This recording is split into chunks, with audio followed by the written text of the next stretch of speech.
শুভ সকাল সবাইকে। কেমন আছো সবাই? বেশ কিছুদিন পর আবার ভিডিও শেয়ার করছি তোমাদের সাথে। আমি তোমাদের ঘরে যাই, ভিডিও দেখি, খুবই ভালো লাগে। হয়তো সবাইকে কমেন্ট করতে পারি না, কিন্তু ভিডিও দেখি, ভালো লাগে। আর দেখো, আজ বানাচ্ছি কাতলা মাছের ঝোল। এখানে আমি কাছ থেকে ভিডিও করছি বলে তেলটা একটু বেশি মনে হতে পারে, কিন্তু একটু কম তেল দিলে কি হয়, আমার কড়াইতে লেগে যায় মাছটা, তখন ছাড়াতে একটু অসুবিধা হয়। তো দেখো এখন খুব সহজেই মাছটাও আমি ভেজে তুলে নিতে পারছি। একদম কম অল্প তেলে সেটা হয় না আর কি, ভাজাটা সুন্দর হয় না।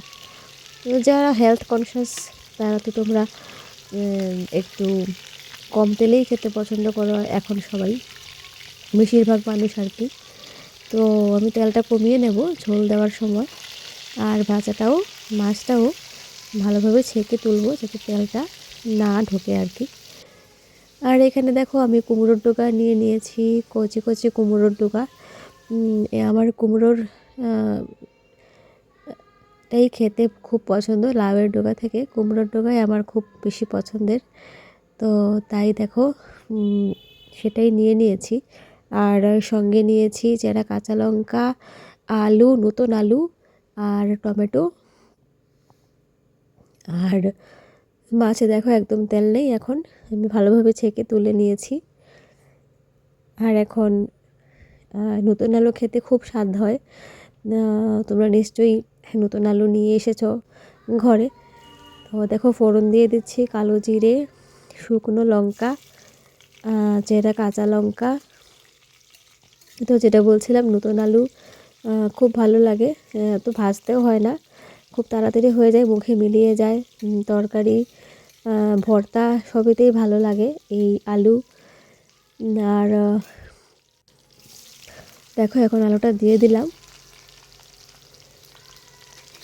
খুব ভালো লাগে নতুন আলু যখন আসে, তখন খুব ভালো লাগে, একটু বেশি করে নিয়ে আসি, তো ভীষণই ভালো লাগে খেতে। নিশ্চয়ই তোমাদেরও তাই, তো কমেন্ট করে আমাকে জানিও। আর টমেটো দিয়ে দিলাম এখন।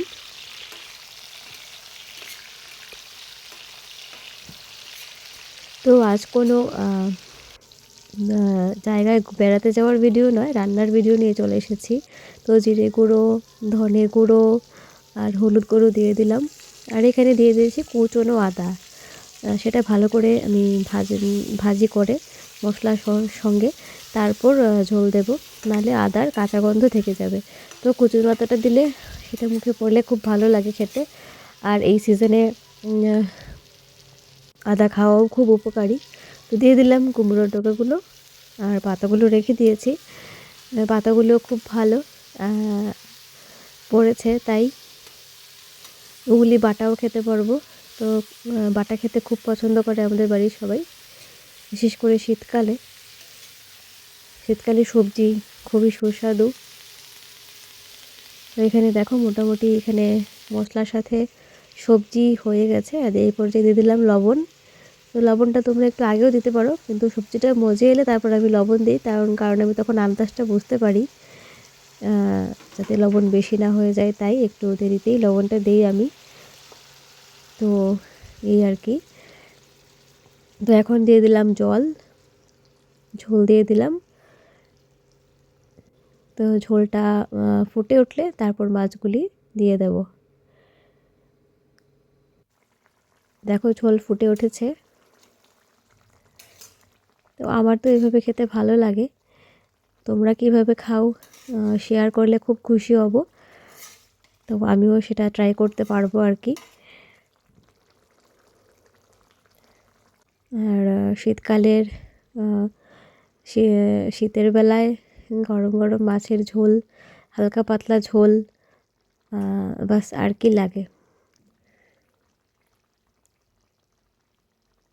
তো দেখো, এখানে আমার মাছগুলো ঝোলের সাথে ভালোভাবে সেদ্ধ হয়ে গেছে। তো চলো, দেখা হচ্ছে নতুন ভিডিওতে। সবাই কিন্তু কমেন্ট করে জানাবে।